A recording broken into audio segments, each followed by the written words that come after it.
Alright, Deretsahan na. Father Nick Austriaco ng OCTA. Father, ano ba talaga itong OCTA?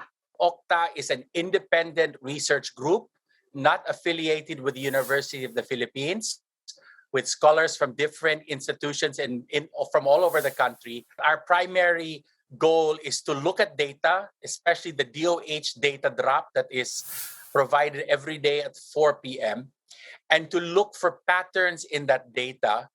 We look for past patterns to try to anticipate future behavior. Bakit kayo napunta sa usapin ng hindi lang projections, kundi recommendation? We started producing these reports and these forecasts that turned out to be accurate. The media will ask us, so what do you think we should do? We look at our data, we look at what other countries have done and how they responded to their challenge. And then we say, these are the options. The decisions for that is for our public elected officials. Anong nangyari nitong pinakahuling data na inanalyze ninyo na sinasabi ngayon ng isang doktor, si Dr. Salvana, ay hindi accurate or kulang or mali?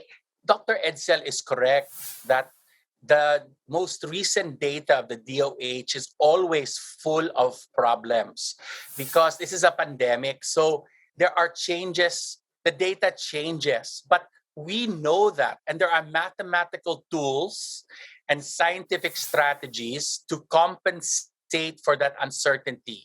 So what we do is we say we are looking not at a precise value, but a range of values.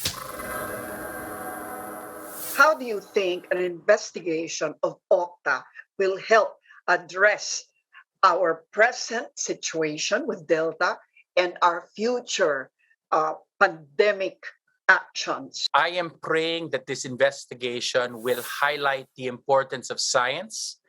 It will highlight the reliability of projections and forecasting. Did you foresee that there would come a point where you would be questioned and in fact embroiled in a controversy such as you are seeing yourselves in now?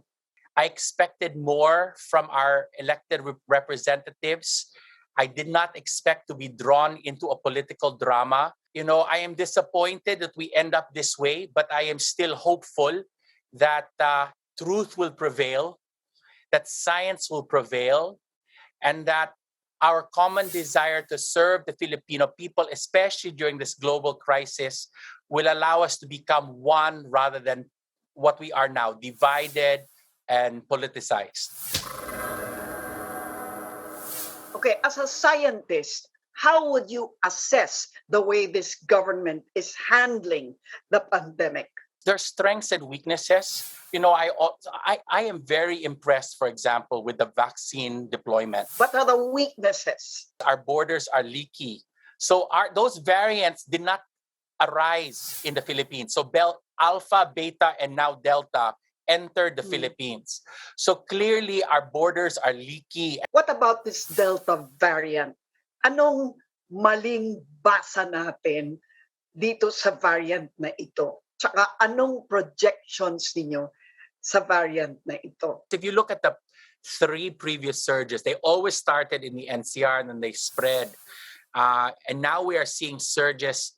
We saw surges, simultaneous surges in Mindanao, in the Visayas, in the NCR, in Luzon.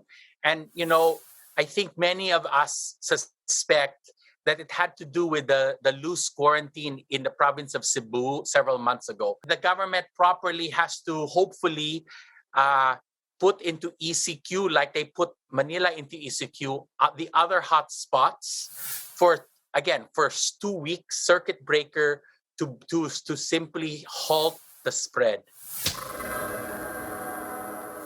As a scientist, what would you recommend to laymen like me as far as being able to separate fact from fake? Do not just rely on your news feed. Do not rely on your Twitter feed.